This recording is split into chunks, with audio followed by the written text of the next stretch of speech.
Sud Radio, mettez-vous d'accord, 9h-10h, Valérie Expert. Bonjour à toutes et à tous, très très bonne année, heureuse de vous retrouver. J'espère que vous avez passé de bonnes fêtes. Bonjour à mes débatteurs du jour, bonne année à vous également. Bonjour Alexandre Malafaille, président du think tank Sinopia. Baptiste Ménard, maire adjoint de Mont-Saint-Barreul. Allô. Oui, alors on va vous parler, vous inquiétez pas Régis. Vous m'entendez ? Ça y est, c'est bon, vous êtes voilà. arrivé. Alors, Mais de toute façon, j'avais entendu les infos, donc tout allait bien. Tout allait bien. Régis de Castelnau, oui, mais nous, on aurait pu ne pas vous entendre, ce qui aurait été très dommage. Avocat, votre blog Vue du droit, vous avez publié une justice politique aux éditions L'Artilleur et vous êtes membre de la rédaction de Front Populaire, qui a été dans l'actualité pendant les vacances de Noël, et on pourra peut-être en dire un mot. Alex Darmon, journaliste politique. Bonjour Valérie. Bonjour. Bonne année. Bonne année à vous également. Votre chaîne de débat politique est sur YouTube. Ça s'appelle Les Indécis. Et donc, je redis Baptiste Ménard, maire adjoint de Mont-Saint-Barreul et membre du bureau national du PS. Vous avez aimé les vœux de votre... C'était ridicule. Voilà, bon, mais bonne année. Oui, voilà. Effectivement, Monsieur Faure a fait des vœux... un peu originaux, on va dire. Mais ça a été supprimé, du coup, j'ai vu que... Ouais. Voilà. Bon, on pourra dire un mot de ces vœux, parce qu'il y a aussi ceux de... Bon, si. Avec le sac très très cher, tout ça. Oui. Mais il y a eu plusieurs trucs, lui aussi, avec le Monopoly, changeons les règles du jeu, il y a eu beaucoup de choses. On va parler des vœux d'Emmanuel Macron. Est-ce que vous avez écouté jusqu'au bout les 19 minutes d'allocution du président de la République, l'année de tous les dangers pour Emmanuel Macron, la fin du timbre rouge? Alors ça, il va falloir que vous m'expliquiez comment ça marche, et puis les nouvelles mesures de restriction pour les voyageurs chinois pour le Covid. Je ne sais pas si on aura le temps de traiter tous ces sujets, parce que vous avez tous des coups de cœur et des coups de gueule très intéressants. Alexandre, coup de gueule. On va commencer avec vous, ça fait partie des sujets que je voulais traiter aussi. Voilà, c'est sur la Légion d'honneur et la République exemplaire. On n'y est pas encore. Juste pour préciser qu'il y a eu donc 330 promus pour cette Légion promotion du 1er janvier. Et ce qui est fascinant, c'est d'abord, le dévoiement quand même de l'institution de la Légion d'honneur. On la donne à beaucoup de gens qui, objectivement, s'ils méritent quelque chose, mériteraient de recevoir l'ordre national du mérite. Voilà, ça c'est la première chose, et c'est une pratique courante. On a depuis des dizaines d'années dévoyé le système. C'est très dommage, parce qu'à un moment donné, on peut, quand on s'appelle Thomas Pesquet et qu'on a risqué sa vie, aller dans l'espace, peut-être la mériter. Quand on joue au foot ou qu'on est simplement aux fonctionnaires, je suis pas certain qu'on la mérite. Bon, ça c'est un premier point.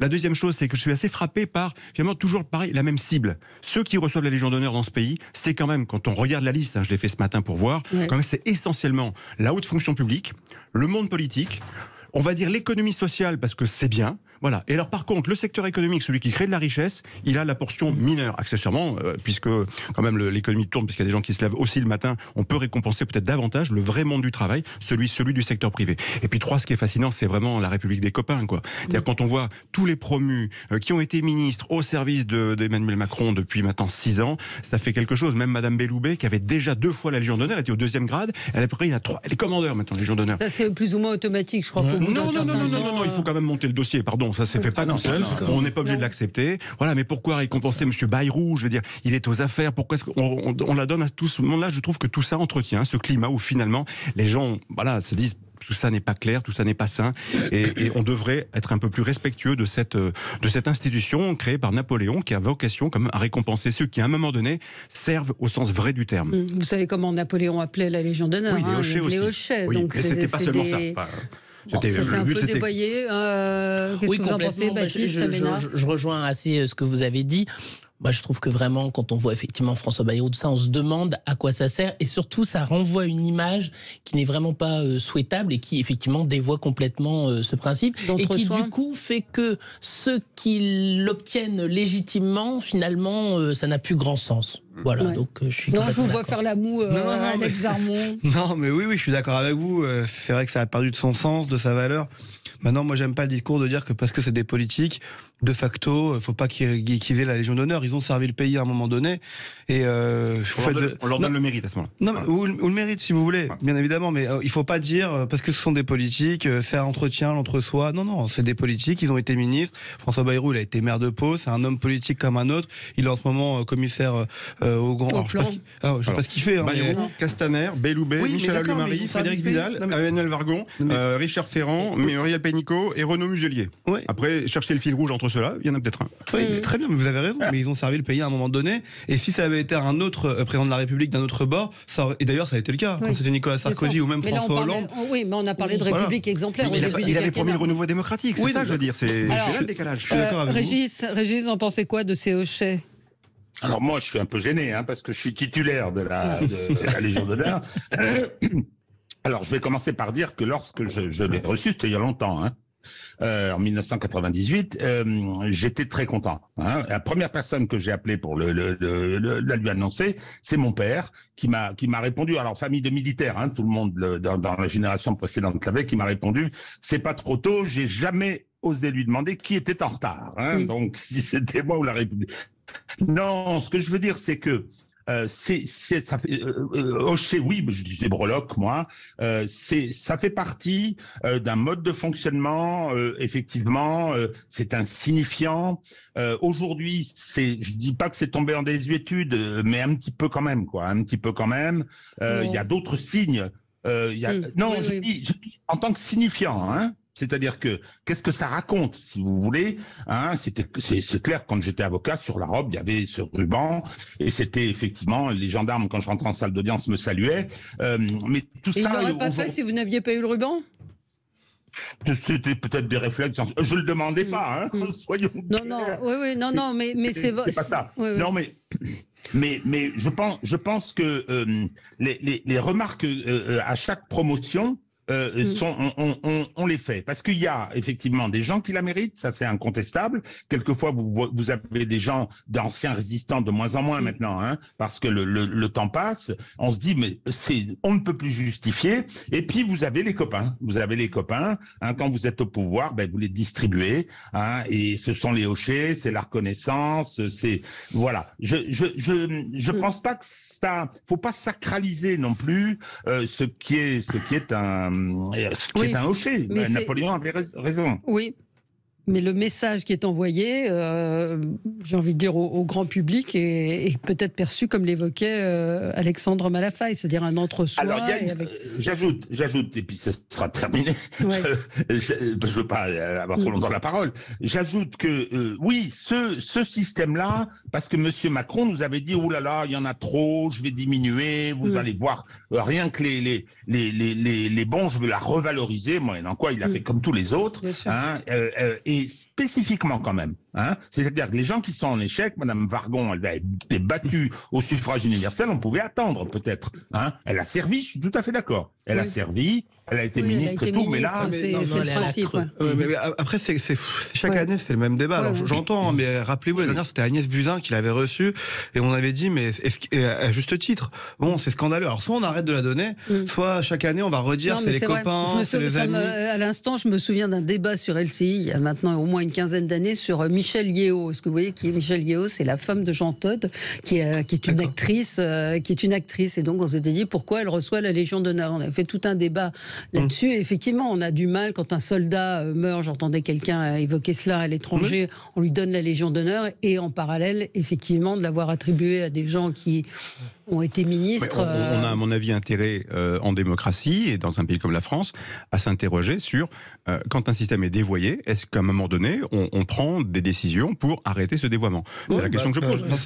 Moi, je pense qu'effectivement, ça mériterait, parce que qu'il y ait, certes, il y a le côté hocher, parce qu'à un moment donné, on sait bien qu'il faut bien des récompenses et que tantôt les gens courent après quelque chose, mais c'est pas que ça dans l'esprit de Napoléon. Il y a un peu autre chose quand on voit la stature de l'institution depuis 2 siècles. Voilà. Donc à un moment donné, c'est dévoyé. Comment on fait pour finalement recréer du sens, du lien, de l'exemplarité société, quelque chose qui soit fédérateur et non pas critiqué à chaque fois. Allez, avançons. Régis, on l'évoquait, le clip du Parti Socialiste, c'est ce qui a retenu votre attention. Oui, je me suis dit, avec qui est-ce que je vais être méchant ce matin, ce début d'année. C'est tombé sur le PS. Alors, il y a naturellement, ça permet d'utiliser les mots d'aujourd'hui, la gênance, c'est malaisant, etc. C'est malaisant. Bon, il y a le très haut niveau expert avec la partie de Monopoly, ça c'est affreux. Et il y a le clip lui-même. Alors lui, il a une grande signification politique. C'est le clip sur effectivement la pauvreté, l'austérité, les problèmes posés par l'énergie, etc. Et tout ce qui est montré témoigne de la rupture du Parti socialiste avec les couches populaires. Les locaux, les appartements sont des CSP+ Paris. On descend faire ses courses nécessairement dans une épicerie bio. Bon, alors on a été chercher des images dans les banques de données, alors en Biélorussie ou je sais pas où, et on voit bien au travers de ce qui est montré, et le pire du pire, c'est quand même, on parle des gens qui vivent en dessous du seuil de pauvreté. On voit une personne qui arrive et qui a son sac Vuitton à 1700 € pièce à l'épaule. C'est catastrophique. C'est catastrophique en ce que ça montre le problème politique. C'est-à-dire qu'on a abandonné les couches populaires, qu'on ne reconnaît absolument pas dans ce clip, et je pense que ça ne va pas arranger les affaires du Parti socialiste. Désolé, il a été retiré. C'est ce clip qui a été retiré. Oui, moi je parlais de ça. C'était très mauvais. Voilà. Oui, bon, c'était mauvais. Passons. Il faut le savoir reconnaître quand c'est pas bon. Et là, c'était vraiment pas bon. On va en parler dans quelques minutes aussi, avec les vœux du président de la République, Emmanuel Macron. Par qui ces gens sont conseillés aujourd'hui? Moi, c'est une vraie question que je pose. Tous ces gens. Dans le décor de médiathèque. Ça veut rien dire. C'est vraiment, on a l'impression qu'il a fait ça. Et je veux le dire des tweets dans un CDI d'un collège, ou vraiment dans la bibliothèque de sa grand-mère, j'en sais rien. Mais ces vœux ne veulent rien dire. Cette vidéo ne veut rien dire. On pourrait parler aussi des tweets et des autres responsables politiques. Ça ne veut rien dire. Aujourd'hui, on parle d'une baisse de la qualité du personnel politique. Mais il faut le dire, il y a aussi une baisse de la communication et des conseils qui sont apportés à ces hommes et ces femmes politiques. On va en reparler évidemment, peut-être aussi avec Carl Olive, sa chanson. Franchement. À tout de suite. Sud Radio, mettez-vous d'accord, 9h-10h, Valérie Expert. Avec vous sur Sud Radio jusqu'à 10h. Très bonne année à l'écoute de Sud Radio si vous nous rejoignez. Aujourd'hui, Régis de Castelnau, Alex Darmon, Baptiste Ménard et Alexandre Malafaille. On va évidemment reparler des vœux du président de la République. De la République. C'est presque Astérix. C'est le village gaulois. Voilà, c'est le village gaulois. C'est un mix avec Alex Darmon. Donc votre coup de gueule, à vous Alex. Oui, moi c'était... c'est pas un coup de gueule, c'est plus... c'est pas le bon moment. Voilà, donc je sais pas comment l'expliquer, c'est par rapport à la grève des médecins, du collectif Médecins pour demain qui s'est mis en grève depuis le 25 décembre dernier, qui a annoncé qu'il prolongeait cette grève jusqu'au 8 janvier prochain. Je trouve que c'est pas le bon moment parce que franchement il y a une triple épidémie, tout le monde le sait, grippe, bronchiolite, Covid-19, et donc plusieurs associations de médecins, même Urgentis, se sont opposées à cette mise en grève de la part des médecins libéraux, et ce qui fait que en fait ça va être le bazar. Ça a déjà été le bazar la semaine dernière. Je sais pas si vous avez eu un proche près de vous qui a été malade la semaine dernière, mais c'était une galère pour trouver un médecin, et ça va être encore pire puisque c'est la rentrée des classes, qu'on sait que les gens se sont mélangés pendant les vacances scolaires. La semaine dernière, rien que la semaine dernière, 1630 rendez-vous ont été pris, très peu ont été honorés. C'est un pic dans le nombre de rendez-vous. Et je me dis juste, je comprends qu'il y a un ras-le-bol des médecins qui veulent créer un choc d'attractivité, qui veulent rassembler, qui veulent ramener des jeunes vers leur métier, mais c'est pas le bon moment pour faire ça, pas en rentrée scolaire. Alors après, vous me direz, il n'y a pas de bon moment pour la grève. J'entends complètement. J'entends maintenant. D'abord, c'est une grève. Il faut savoir ce qu'ils demandent, quelles sont leurs revendications. Leurs revendications, c'est quand même de doubler le tarif de 25 à 150 € de la consultation de base. C'est quand même beaucoup. À 45. Enfin, 25 à 45. Oui, c'est pour avoir peut-être un peu presque moins. le double. Oui, mais c'est presque. Non, c'est 25 à 50. Est-ce que c'est normal qu'un médecin soit payé 25 €? Non, mais j'ai pas dit le contraire. Non, mais il y a un moment, le système est à bout de souffle. Eux-mêmes, les médecins généralistes le sont. Donc, évidemment, aucune grève. J'entends. C'est comme la SNCF. Est-ce que c'est le moment de faire la grève au moment des vacances scolaires? Donc, je dis simplement, c'est pas le bon moment, c'est pas un coup de gueule. Je comprends le fait qu'ils veuillent améliorer les conditions de travail, qu'ils veulent tout simplement même travailler dans des conditions décentes pour certains, qui veulent faire en sorte qu'il y ait plus de médecins sur tout le territoire, parce que ça aussi c'est un vrai problème. Il y a une fracture médicale sur le territoire. Donc j'entends tout ça, mais est-ce que c'est le bon moment aujourd'hui? Je crois pas. Oui, c'est jamais le bon moment, c'est un peu le problème de la grève. J'entends bien que c'est jamais le bon moment, mais là c'est peut-être le pire des moments dans ces cas-là, si vous préférez que je change le terme. Et donc c'est peut-être le meilleur, c'est peut-être celui justement sur lequel ils je vous souhaite pas d'être malade dans ces cas-là. Pression. Non mais je vous souhaite pas d'être malade dans ces cas-là. Non mais sur les déserts médicaux, c'est un scandale d'État. Donc à un moment donné, c'est sûr que la question qui est posée, c'est est-ce que c'est le bon moment, etc. Mais je pense qu'ils n'en peuvent plus, ils n'arrivent pas à se faire entendre. Je crois que le gouvernement, du coup, François Braun les reçoit jeudi. Puisse-t-il être entendu? De toute façon, là on voit bien que ils manifestent jeudi, ils sont reçus à la suite normalement. Voilà. Ouais. Donc, je vais vous faire écouter, c'est un petit montage que j'ai trouvé sur Twitter, et ça va nous amener au vœu du président dans un instant, qui promet de s'intéresser, de s'occuper du système de santé. Écoutez ses premiers vœux, chaque année, c'est le même discours. Écoutez. Mes chers compatriotes, nous avons en effet besoin de repenser un grand projet social pour notre pays. C'est celui qui doit inspirer notre politique de santé. Je vous présente tous mes vœux pour l'année 2018. Et vive la France. Françaises, Français, posez les bases d'une stratégie ambitieuse pour améliorer l'organisation de nos hôpitaux, nos cliniques et nos médecins. Je vous souhaite une belle année 2019. Françaises, Français, nous mènerons une politique ambitieuse pour l'hôpital auquel je tiens tant et pour une médecine plus humaine, centrée sur le patient. Je vous souhaite une très bonne année 2020. Françaises, Français, mes chers compatriotes, nous avons engagé une transformation en profondeur et des investissements historiques pour notre santé, dont les prochaines années révéleront la pertinence. Que 2021 soit une année heureuse pour chacune et chacun. 2022 sera pour la France une année décisive. Nous aurons à investir plus fortement encore que nous ne l'avons fait dans l'éducation, la recherche publique, la santé. Mes chers compatriotes, pour la 6e fois, j'ai le privilège de partager avec vous ce moment des vœux. Dans les prochains mois, dans nos salles de classe, dans nos hôpitaux, comme chez nos médecins en ville, vous verrez les premiers changements tangibles de la rénovation de notre école et de notre santé. Et c'est fort de cette confiance que je vous présente tous mes vœux pour cette année nouvelle. Voilà. Oui. Donc c'est une présidence. C'est une présidence.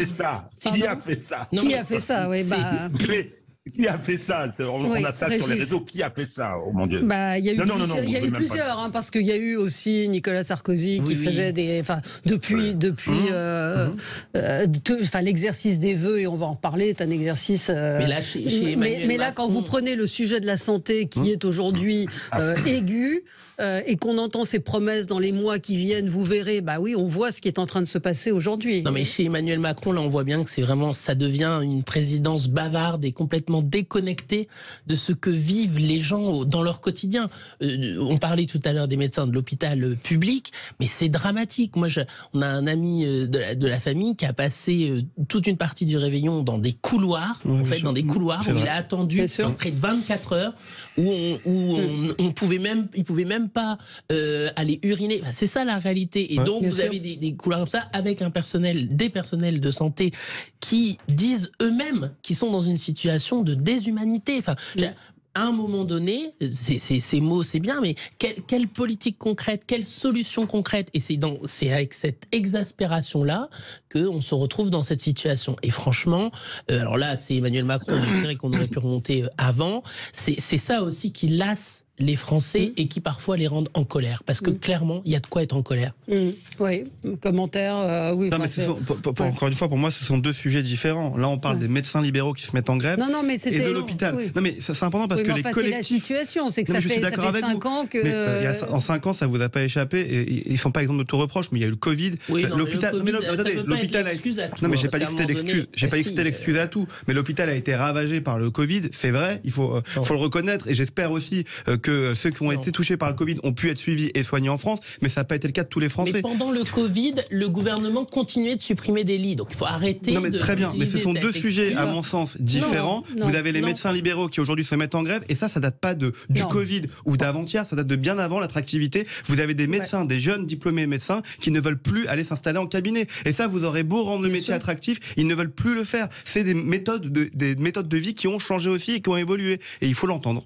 Baptiste, votre coup de gueule? Moi, j'avais un coup de gueule contre le décret Dussopt, parce que pendant Dussopt, en pleine trêve hivernale, l'exécutif a annoncé souhaiter réduire la durée d'indemnisation des demandeurs d'emploi de 40 à 25%. Alors, au-delà de la méthode qui est inacceptable et du calendrier qui est vraiment scandaleux, ce décret scélérat démontre 3 choses. La première, c'est que le changement de pratique du gouvernement n'est qu'une chimère. Le Conseil national de la refondation, tout ça, ce sont des artifices de communication. La deuxième, c'est que le gouvernement continue de mépriser les syndicats, les corps intermédiaires, qui sont pourtant la garantie d'une société apaisée. Et la troisième, c'est que c'est une mesure qui frappe encore les plus fragiles, les plus précaires d'entre nous, les chômeurs de longue durée et les seniors. Alors, le gouvernement Borne, pour 2023, continue de recycler toutes les vieilles lunes libérales dans une logique idéologique qui est éloignée d'une logique d'efficacité. Et il oublie que l'heure n'est plus à la majorité absolue, mais à la majorité relative. Et donc, pour ce qui concerne les socialistes, puisqu'on en parlait tout à l'heure, nous nous opposerons avec force face à cette disposition qui, encore une fois, n'a aucun sens et considérablement injuste pour celles et ceux qui sont les plus fragiles d'entre nous. Non, mais ça fait le lien. Oui, j'ai suivi ça. Je suis toujours consterné quand on dit des choses et qu'après on fait le contraire. Quand on a fait ce type d'annonce à un moment particulier qui n'est pas le bon moment en termes de calendrier. Puis en plus, c'est assez vicieux par rapport à tous ceux qui sont dans la situation d'avoir perdu leur emploi et qui risquent de se retrouver à un moment donné vraiment sous le coup d'une pression qui est trop excessive. Et il n'y a pas de sens. D'autant plus que je te rappelle, c'est un système d'assurance. On paye quand même pour un. C'est pas le même système que la retraite. C'est une assurance. On est dans le secteur privé. On paye cher. Et on paye toujours aussi cher, voire de plus en plus cher, et en plus on est de moins en moins bien remboursé. Tout ça sur l'autel de considérations qui ne sont pas, à mon avis, les meilleures. Mais je fais le lien avec les vœux d'Emmanuel Macron. C'est la même chose, c'est-à-dire qu'il parle d'impératif d'unité de la nation. Et la permanence d'envoi des signaux et des messages, ça nous fracture. Il remet sur la table, on le savait bien sûr, la réforme des retraites dans son discours de vœux. Il n'y a pas plus fracturant que ce projet-là aujourd'hui. Et je pense que si on avait un chef de l'État qui se dit, ok, bon, quelles sont les priorités d'un pays quasi en guerre avec ce qui se passe en Ukraine, avec des conséquences économiques majeures pour la vie de tous les jours de nos compatriotes, qu'est-ce qui est prioritaire maintenant pour les 6, 12, 18 prochains mois? C'est pas la réforme des retraites. Il y a certainement des choses à faire et qui pourraient être un peu plus de nature à nous fédérer, y compris des combats européens sur les questions énergétique. Alors il en parle, mais ça avance très lentement, parce que aujourd'hui, ce qui est important, c'est comment nous vivons. Et je fais référence au sondage qui a été publié par Ipsos avec Brice Teinturier, on entendait ce matin. L'état du pays est quand même très préoccupant. Alors est-ce que les gens vont se mobiliser ou est-ce qu'ils sont tellement préoccupés par leur situation personnelle? Mais en tout cas, on a plus de 50% des Français qui sont vraiment en colère, quoi. Donc on fait quoi avec ça? Est-ce qu'on continue à jouer avec des allumettes jusqu'au moment où ça repart? J'en sais rien. En tout cas, ce message de division de la nation permanent envoyé par le pouvoir est un message dangereux. Vous voulez réagir? Oui, Régis. Oui, une deuxième méchanceté pour bien commencer l'année en direction de Baptiste, Monsieur Dussopt. Il disait exactement le contraire de tout ce qu'il raconte aujourd'hui. C'est un socialiste. Hein. Non, mais alors, je trouve ça un peu étonnant et un peu désagréable d'entendre dire oui, ce sont des mesures néolibérales, oui, ce sont des mesures libérales. Elles sont mises en œuvre, elles sont élaborées, mises en œuvre par des gens qui sont d'anciens socialistes. Hein. Et je commence par le chef de l'État lui-même, qui était le ministre de François Hollande. Non, jamais. Oui, un jour il l'a dit. Et pour ce qui s'agit d'Olivier Dussopt, on n'est pas responsable des sorties de route ou de l'absence de colonne vertébrale d'un certain nombre de responsables politiques. Madame Borne était du même côté. Si vous voulez, en 2017, l'appareil qui a soutenu Emmanuel Macron, c'était bien celui du Parti socialiste. Non, ce n'est pas vrai. Pour moi, pour moi, c'est le. Mais si tous les classiques, etc. Donc je trouve ça très hypocrite. Alors, Alex, juste pour réagir sur le fond comme sur la forme, c'est vrai que c'est un scandale. C'est un décret, donc un décret en plus ça s'applique. C'est même pas débattu à l'Assemblée nationale. Voilà. Bon, ça a été annoncé en novembre, ça a été changé. Mais la vérité, c'est que ça a très peu de chances de voir le jour, ce décret. C'est-à-dire que même s'il est voté, quand on lit dans le sous-texte, c'est un projet, un décret qui a a lieu entre le 1er décembre 2022 et le 31 décembre 2023. Et il faut que ça passe sous la barre des 6% pour que les Français, que le chômage passe sous la barre des 6%. Donc, du coup, quel est le sens ? Mais le sens, c'est juste de faire un effet d'annonce, comme toujours en politique. C'est ça qui fatigue les Français. Mais je suis d'accord avec vous, mais donc qui les divise. Mais donc ça ne passera jamais. Donc sur le fond comme sur la forme, il y avait mieux à faire. Et en plus, il y a un mensonge quand on dit que c'est pour être pour passer dans la barre du plein emploi. Le plein emploi, c'est sous les 5%. Donc même dans l'intitulé du décret, il y a un mensonge. Maintenant, honnêtement, tant sur le chômage que sur la réforme des retraites, faut arrêter de dire qu'on est surpris en France. Je veux dire, le président de la République, il a été élu pour ça. Mais s'il a été élu pour ça, il a proposé dans son programme. Je ne sais pas s'il a été élu pour ça. En tout cas, ok, très bien, mais c'est dans son programme et les Français ont voté pour ça. La majorité des Français. Mais dans ces cas-là, on remet tout en cause. Non, on le sait bien. On le sait bien. Et dire que c'est pas la priorité, c'était la priorité en 2017. Ça fait 5 ans qu'Emmanuel Macron, il fait rien sur la réforme des retraites et où il nous dit qu'il va faire quelque chose. Aujourd'hui, il fait quelque chose, on nous dit qu'il faut encore décaler. Moi, je suis contre ça. Et à un moment donné, vous proposez un programme, vous appliquez le programme pour lequel vous êtes élu. Mais en quoi il y a une urgence sur les retraites ? Mais dans ces cas-là, il n'y aura jamais d'urgence. En quoi ? Mais on vit plus longtemps. On va pas parler de ça maintenant. Non, on y reviendra. On aura l'occasion d'en débattre assez longuement. Allez, pause, 9h29 sur Sud Radio. On se retrouve dans un instant. La fin du timbre rouge. Alors, qui a inventé cette usine à gaz ? Franchement, c'est incompréhensible. On en reparle. Et puis des vœux du président de la République. À tout de suite. Bon, permettez-moi un coup de gueule. Je ne comprends même pas qu'on n'ait pas commencé par cela. C'est le débat, la polémique de ce début d'année, la galette. La galette doit-elle être à la frangipane ou doit-on accepter ces mélanges pommes, poires, camembert ? J'ai vu hier un sujet au journal de 20h avec toutes ces galettes. Moi, je dis la galette est à la frangipane. Voilà. C'est tellement meilleur en plus. Franchement. Voilà, on est team galette frangipane et les autres, allez vous rhabiller. On n'en veut pas. On veut de la galette frangipane. Beaucoup plus sérieusement, donc on va parler des vœux du président de la République. On a retrouvé la chanson de Carl Olive pour ceux qui ne l'auraient pas entendu, les vœux de Carl Olive avant ceux du président de la République, tout de même. Si tu voyais nos projets de loi dans l'Assemblée, c'est Koh-Lanta, tous les l'hémicycle sont totem. La gauche, la droite parlent du pays, mais l'intérêt c'est leur parti, et l'abstention occupe la scène. On veillera au Parlement, on y passera beaucoup de temps, histoire de faire voter les lois. Bon voilà, il y en a 4 minutes, comme ça. On va s'éviter ça. Et il y a Elisabeth qui pourra sortir le 49.3 aussi dans les paroles. Ils chantent bien, ils chantent très bien. Mais peut-être, si, ils chantent pas mal. Non, mais c'est pas pour ça qu'on l'a choisi, quoi. C'est pas pour le voir. Alors ça, en plus, pour le coup, c'est un député qui est actif au sein de l'Assemblée nationale. Qu'on soit d'accord, pas d'accord avec lui, il fait de la politique. Mais alors là, franchement, il fait tout sauf de la politique. Moi, j'ai vu ça en me levant le 1er janvier hier matin. Il devait être 10h30, j'étais sur mon fil Twitter et je tombe là-dessus, je me dis mais franchement 2023 ça va être encore pire que 2022 qui était pas mal déjà de ce côté-là. À quoi ça sert de faire ça ? Franchement, il a dû perdre du temps en plus. Allez voir parce qu'il a écrit des paroles, il a fait un arrangement musical, il a fait un clip avec des images et tout. Donc je pense qu'il a perdu du temps. À quoi ça sert ? Mais par qui sont conseillés ces hommes et ces femmes politiques ? Ce que je disais tout à l'heure. Moi je suis très inquiet parce que c'est pire qu'en 2017 quoi.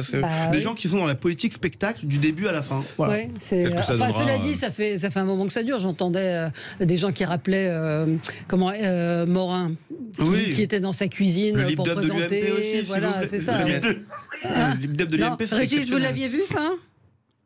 Non, là je viens de le découvrir, c'est terrifiant. Je veux dire ce que ça raconte sur notre niveau, sur où on en est, le monde, il y a la guerre, il y a tout ça. Peut-être que ça va inspirer Emmanuel Macron pour les prochains numéros. C'est même pas un numéro de chansonnier, au moins les chansonniers sont drôles. Horrible. Voilà, bon.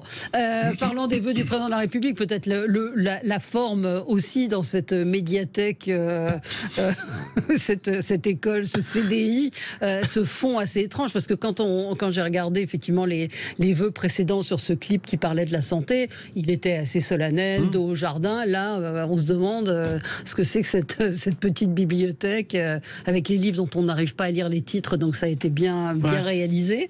Vous en avez pensé quoi, Alexandre Malafaille ? Sur la forme, j'ai trouvé, comme beaucoup de gens, très surprenant de le voir dans ce contexte-là. J'imagine qu'il y a un message qui est celui de la sobriété.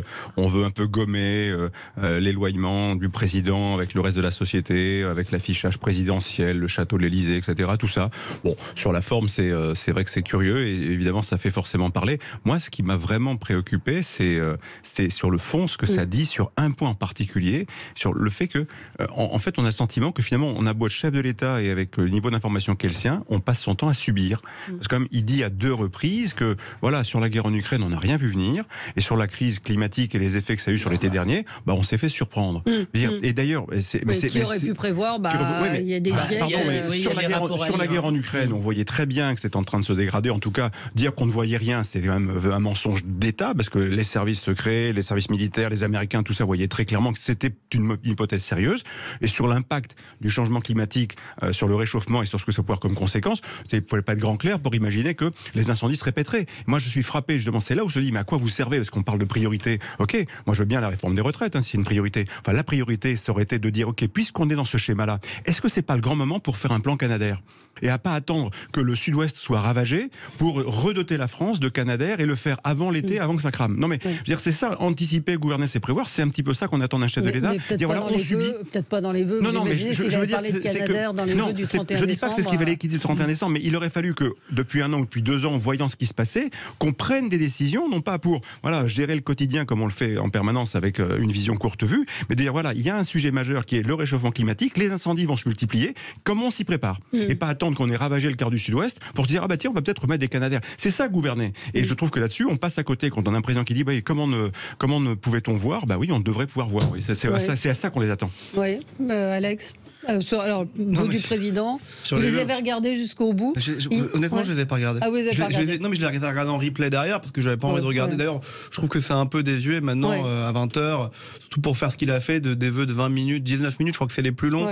Pas beaucoup d'audience. Non, enfin 9 millions en tout, alors qu'il avait fait 11 millions, c'est toute chaîne confondue. Je pense que les Français, et je suis français, avaient besoin de déconnecter avec la politique pendant ces vacances et ces quelques jours de congé. Bon, après, sur la forme, non, c'est pas bon. Enfin, c'est pas bon, mais à chaque année, il change. Moi, j'aime bien quand les choses sont un peu classiques dans ce genre de vœux, parce que finalement, c'est pas la forme qu'on regarde, c'est plus le fond et ce qui est raconté. Et sur le fond, bon, c'est des annonces en surface, et en même temps, il va pas commencer à nous expliquer le 31 décembre sa politique, qui déjà on comprend pas le reste de l'année. Il va pas commencer à nous l'expliquer un 31 décembre et nous justifier ses prises de décision.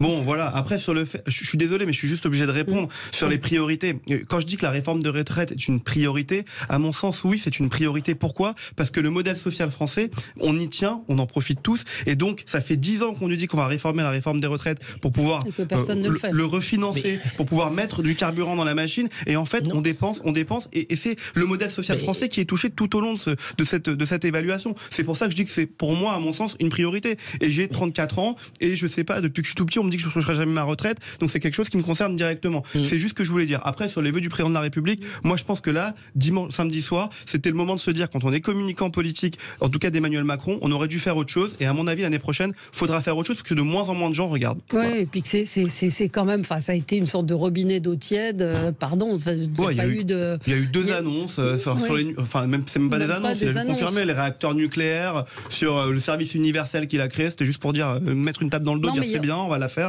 et on va la rendre obligatoire, alors que c'était nul le service universel, et on pourra en parler. Bref, voilà, c'est vraiment se mettre une tape dans le dos et dire ce qu'on a fait pendant 5 ans avant, c'était super, et maintenant on va tout concrétiser, tout rendre obligatoire. Oui.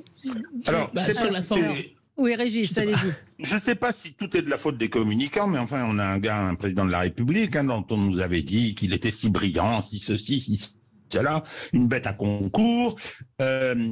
Moi, ce qui m'a frappé, c'est justement ça, c'est-à-dire que tout ce discours sur on n'avait rien vu venir, on n'avait rien prévu, c'est-à-dire que cette espèce de fatalité, alors c'est peut-être l'effet Covid qui se dit finalement, on peut dire que personne n'avait vu arriver cette épidémie, ce qui est parfaitement exact.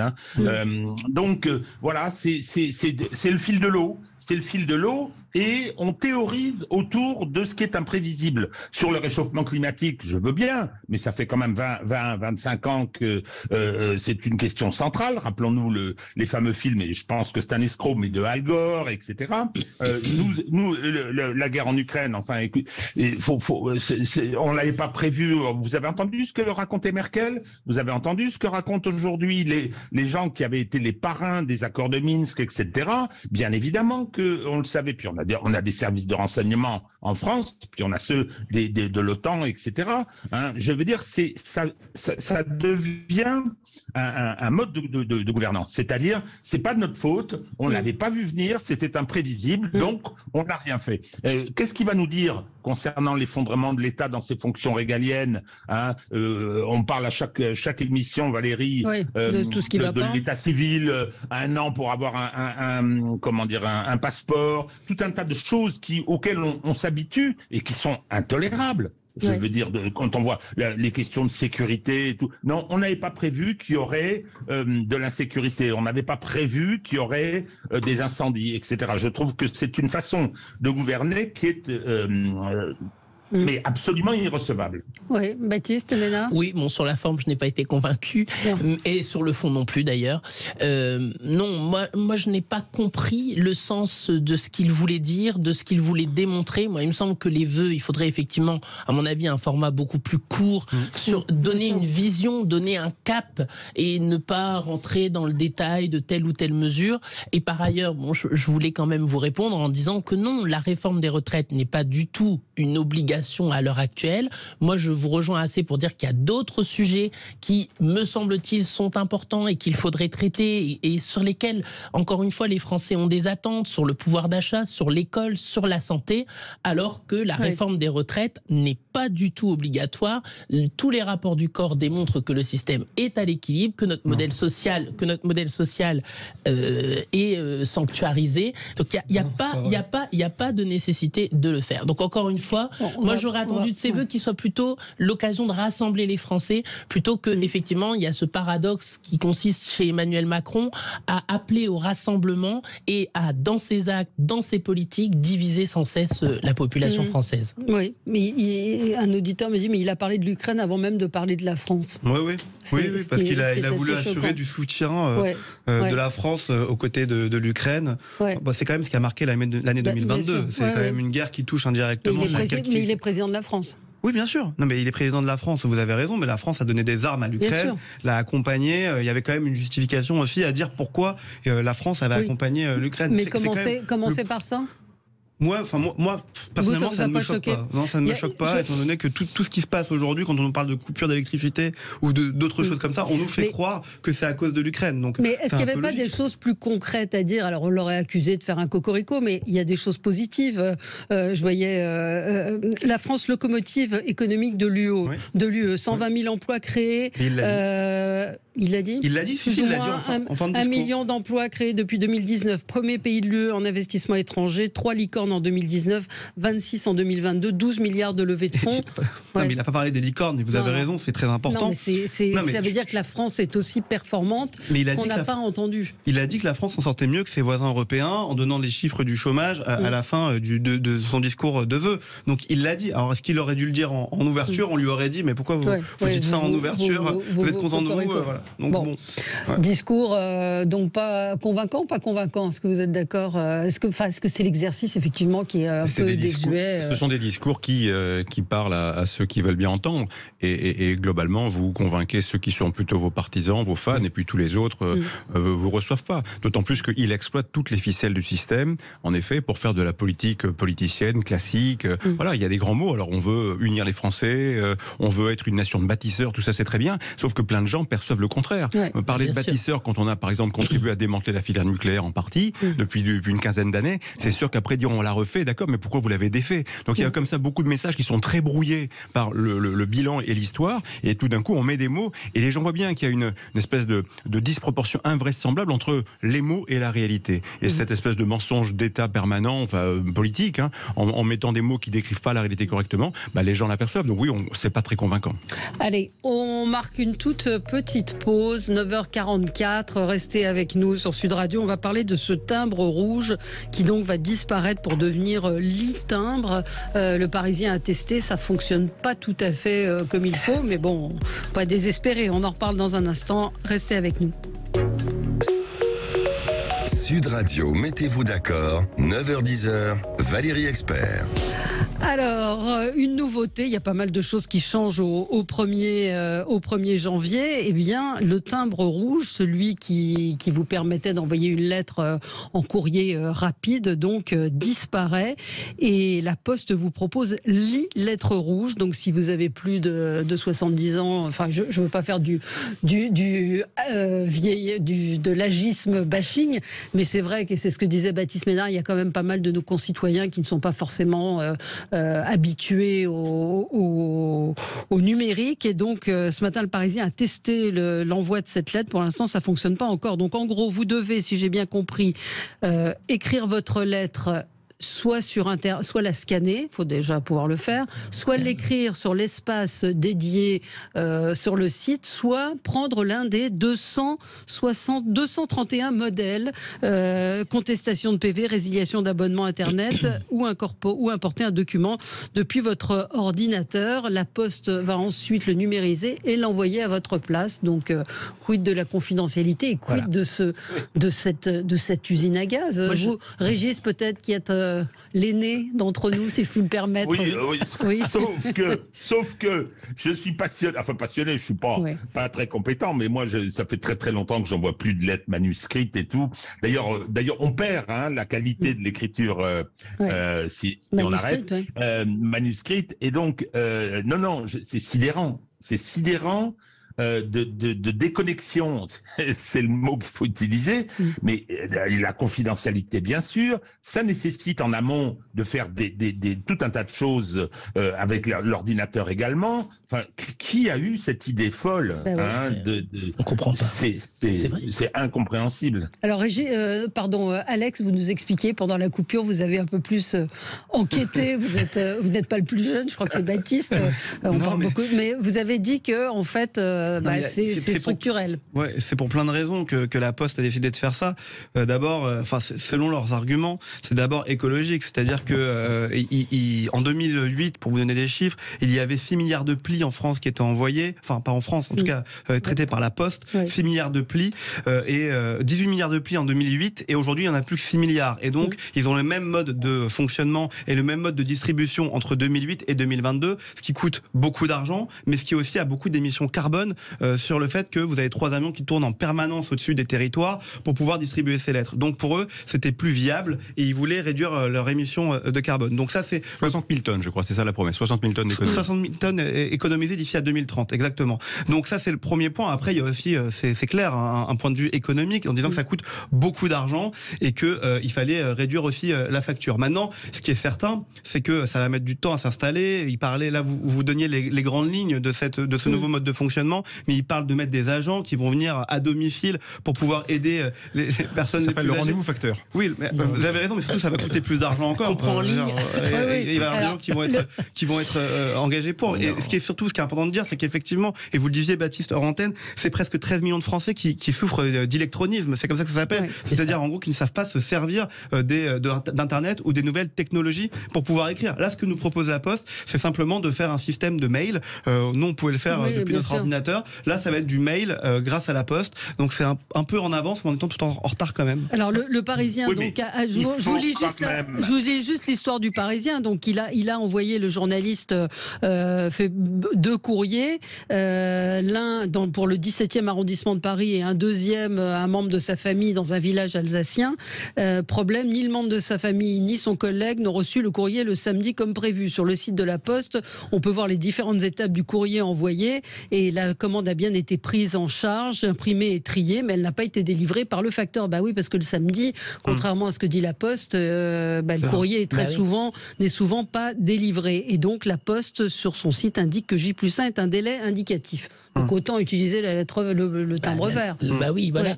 Non, mais c'est vrai Alors, pardon, j'ai coupé la parole à Régis de Castelnau. Oui, non, ce que je veux dire, c'est que oui, il y a eu des mutations en matière de communication tout à fait considérables. Et c'est vrai qu'il faut faire des économies. Je trouve ça tout à fait logique, légitime, etc. Ouais. Sauf que cette espèce de truc, il faut, si j'ai bien compris, il faut quand même que chez les gens qui veulent envoyer des courriers, il y a un terminal. Il faut qu'il y ait un terminal, il faut qu'il y ait un ordinateur, etc. Et donc, la question du facteur, vous vous rappelez qu'il y a quelques années, la Poste vous permettait de prendre un abonnement pour que le facteur vienne boire un coup chez vous. Oui. J'exagère en disant boire un coup. Il y avait cette espèce. Bon, sur cette fracture numérique qui est un vrai problème, je reconnais. C'est de l'électronique que je connaissais pas le terme. L'électronisme, oui. C'est ça qu'il faudrait traiter, c'est ça qu'il faudrait pouvoir traiter. Il faudrait qu'effectivement, dans l'environnement, ce sont des métiers qui sont importants.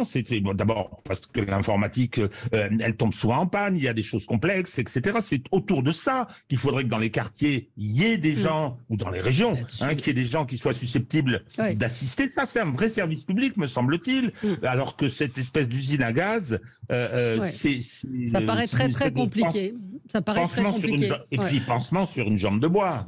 Moi, je suis adjoint en charge de la e-administration, et la dématérialisation de l'administration, ça crée vraiment de nouvelles fractures. C'est un véritable enfer pour les concitoyens. Effectivement, je disais hors antenne, c'est quand même 13 millions de Français qui sont en situation d'électronisme et qui donc sont exclus. Et donc, en fait, on éloigne le service public du citoyen. Et ça, on ne se rend pas compte de la souffrance que ça représente et des conséquences que ça a, y compris dans la vie politique, puisqu'il y avait une enquête qui avait été publiée, alors je ne sais plus quel était l'institut de sondage, mais c'était dans le JDD, qui montrait les votes pour le Rassemblement national et leur motivation. Les services publics arrivent très largement en tête. Donc, moi, j'appellerais plutôt, en fait, quand on dézoome par rapport à cette histoire de timbre rouge, il y a vraiment une politique publique à inventer et à créer qui pourrait faire partie des urgences, justement, parce qu'en plus ça touche toutes les générations. C'est pas forcément les plus âgés d'entre nous qui sont les plus en difficulté avec l'outil numérique. Il y a une difficulté d'avoir des outils numériques chez soi, il y a une difficulté de savoir s'en servir. Alors les communes mettent en place des politiques, Nous, on a pris un conseiller numérique puisqu'il y avait un plan qui avait été lancé dans le cadre de France Relance, mais c'est très clairement insuffisant pour faire face aux multiples demandes qui se font jour. Donc vraiment, il y a une alerte que je voulais lancer ce matin. Je fais une petite parenthèse sur la SNCF, donc avec ses remboursements. Moi, j'ai galéré, mais pour obtenir le remboursement que je n'ai toujours pas obtenu pour train annulé. Vous allez sur Connect SNCF et là, on vous dit non, vous cherchez, ou le remboursement, ça n'existe pas. Là, on vous dit, il faut aller sur sncf.fr. Vous allez sur sncf.fr. Là, vous cherchez, faut être bac plus 72 pour arriver à comprendre. Vous finissez par trouver le formulaire où on vous dit, alors voilà, il faut que vous alliez sur billets non trouvés et ensuite sur trains internationaux. Et là, vous vous dites, mais pourquoi ce truc ? Et quand vous cliquez, vous n'avez pas ce qu'on vous dit de faire. Et donc là, pour l'instant, j'attends toujours depuis... On va pas vous rembourser, en fait. Mais oui, c'est pour ça, c'est juste pour faire en sorte que les gens qui ne savent pas... Et donc, vous avez un charmant... Et alors, je rejoins sur l'électronisme, vous avez un charmant assistant numérique qui s'appelle Toutoui. Et donc Toutoui ne comprend pas vos questions. Toutoui ne comprend pas quand vous lui posez des questions, il répond à côté. Donc voilà, donc je vous tiendrai au courant du remboursement que je n'ai toujours pas obtenu. Donc on verra. Mais ça fait partie de cette. Et on complexifie même des démarches simples, on les rend compliquées. Mais pourquoi il y a un site qui s'appelle Connect SNCF ? Pourquoi tout n'est pas possible d'accès sur la même plateforme ? Oui, parce qu'il y a un truc aussi où on vous dit oui SNCF. Alors je pensais que ça avait disparu, non, ça n'a pas disparu.